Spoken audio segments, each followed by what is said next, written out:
Hi and welcome to another video on penetration testing, a hands-on introduction to hacking. We're going to be starting to install our target virtual machines at this point in the series, and in this video we'll be focusing on the Windows XP target. So to go ahead, we'll have our Workstation 12 Pro open, and in this time, instead of opening a virtual machine like we did with Kali, we're going to create a new virtual machine. So we can go ahead and click create a new machine, click custom, we'll click next, and then the hardware compatibility we can leave that.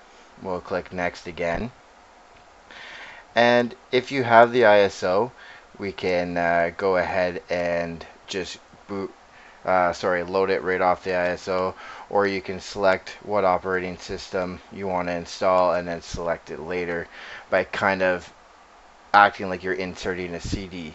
But since I have the ISO, we're going to make it easy. I'm going to click that one. We're going to click browse. I'm going to go to my documents where I keep my virtual machines, penetration testing, the downloaded files for this book, and I have Windows XP Pro Service Pack 3 activated. I'll select the ISO file and click open. I can then go ahead and click next, and the product key, I do have the product key if I am correct.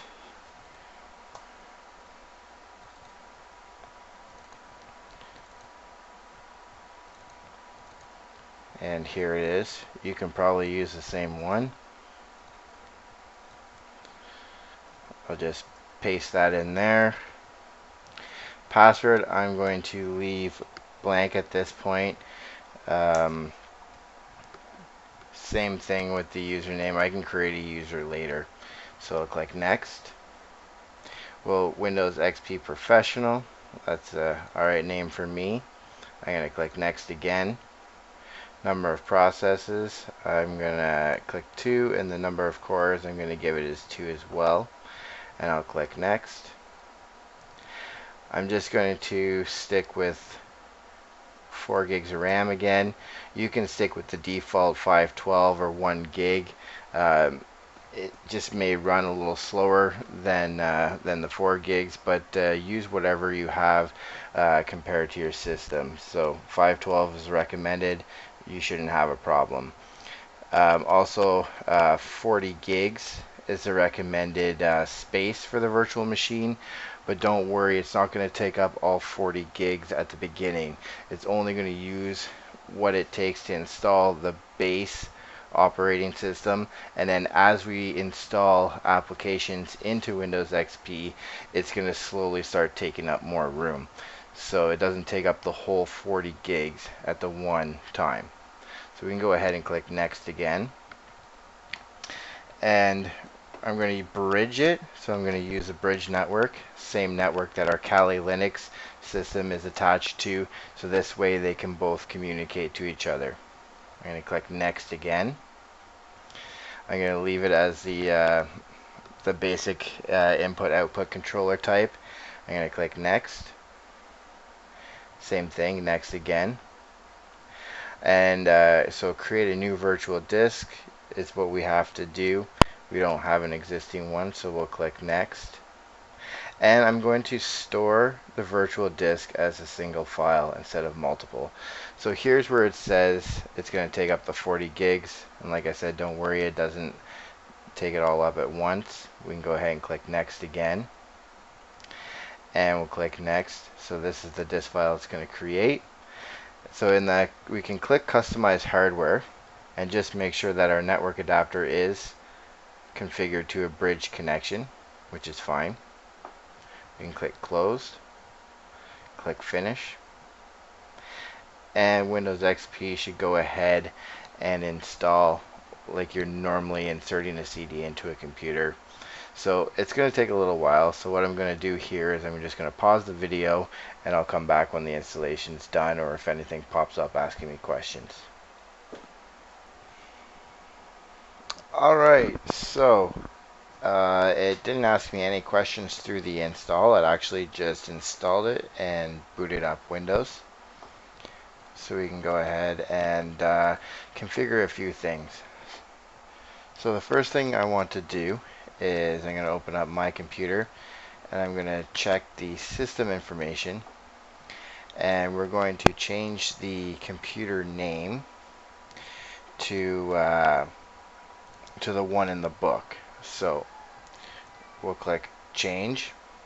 We're going to click here and we're going to remove this and we're going to type in book XP, and we're going to make sure that the computer is a member of a work group and not a domain.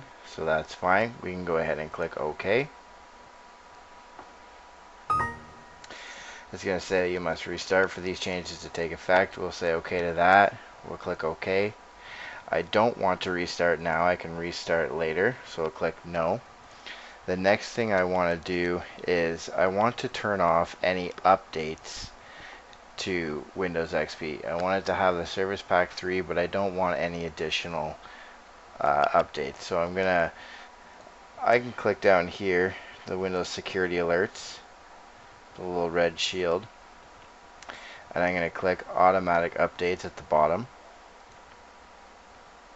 And I'm going to say turn off automatic updates. I'm going to click Apply, and I'm going to click OK. For the Windows Firewall, I'm going to want to do the same thing. I'm going to click the Windows Firewall down here at the bottom, and I'm going to say turn off. Make sure there's no other options, and click OK. And now I can go ahead, I can close this. So from here we have everything set up so far, and our next step is to create a few users for the Windows computer. To do this, we're going to click Start, Control Panel, User Accounts, and I didn't get asked this, but in the book through the installation it says to set the administrator password to password. So I'm going to type in our new password here. Type the new password again, so password, and I'm going to click create password. Sure, make me private. So now I'm going to create a new account called Georgia and Secret. So the first one we'll do Georgia. We'll click next. Administrator. We'll click next again, create account. I'm going to click Georgia, and I'm going to create a password, and this password is going to be password as well. I'm going to type it in again, password, and we'll say create password. We'll click back. We're going to create one more account, and this one's called secret. We're going to click next. Computer administrator. In the book it doesn't say anything about if they're administrator or not, so I'm just going to keep them as an administrator. I'm going to click create account. I'm going to click on secret. I'm going to say create a password, and this one's going to be password 123. Password 123. And we'll say create password, and that's it for setting up users on this account. Our next step will be to set up static IP. The reason we're going to be setting a static IP is so that the IP address of our Windows XP system stays the same throughout this whole series of the book, so that it never changes and we don't have any issues. So the first thing we're going to do is we're going to make sure that our system is set to bridged by right-clicking the Windows XP tab and click Settings. We'll see our network adapter, and it is selected bridged. We can click cancel or OK to exit that, and we can go about, we'll click start, we'll type run and CMD, And our system should have acquired an IP address automatically through DHCP. And we can see our gateway and our IP address by issuing IP config and hitting enter. And as you can see here, I have my IP address 192.168.1.138, and I have my default gateway, which is 192.168.1.1, and my mask of the network. So let's go ahead and set this as our static IP. We can do this by clicking Start, Control Panel, and we're going to click Network and Internet Connections. In the bottom right again, we're going to click Network Connections. We'll click Local Area Connection and then right click and go Properties. And under the General tab, you'll see Internet Protocol, TCP IP. We can either double click or we can click and say Properties. And it's set to obtain an IP automatically, and that's the DHCP that I was talking about earlier. We're going to say use the following address. So our IP address, we're going to set to the same as we found here. So 192.168. Oh, I need to turn on numlocks.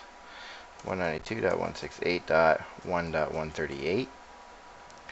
Our subnet mask /24, so it puts it in 255.255.255.0, and our default gateway 192.168.1.1, and the default gateway is pretty much it's the IP address of the router. So we can go ahead and we can click OK, and we can close this, and we can close this. Another thing that I like to do is I'm going to right click and I'm going to set settings again. And to make my life easier when I'm going between the Kali machine and attacking the Windows XP machine later on, is I'm going to change the name from Windows XP to Windows XP .138.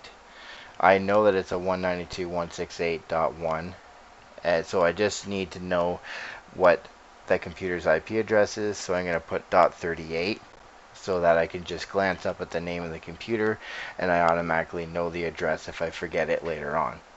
I'm going to go ahead and click OK, and then I can close this command prompt. Another thing we're going to want to do is install VMware tools. So we can click the VM, and mine are already installed. I didn't have to do it manually in this case. Yours may say here to click to install VMware tools, and if I'm correct again, it's another next if they ask you any questions, and it's a very simple process to install. So I went ahead and I fired up the Kali Linux machine. From here we're going to ping our Windows machine to make sure that the two computers can communicate. So we'll open up a terminal. We'll issue the command ping and our address of the attacking machine .138, as you can see, .138, and we'll hit enter. And as you can see, we're sending 64 bytes and we're getting a reply, and it says reply from our Windows machine. So everything's working perfectly. These two computers can now communicate. So the next step in the book, which I didn't think they wanted the computer to act like a part of a domain, but I guess they do, we're going to be making XP act like it's a member of a domain. We can do this by clicking Start, Run, and we're going to type in secpool.msc and hit OK or Enter.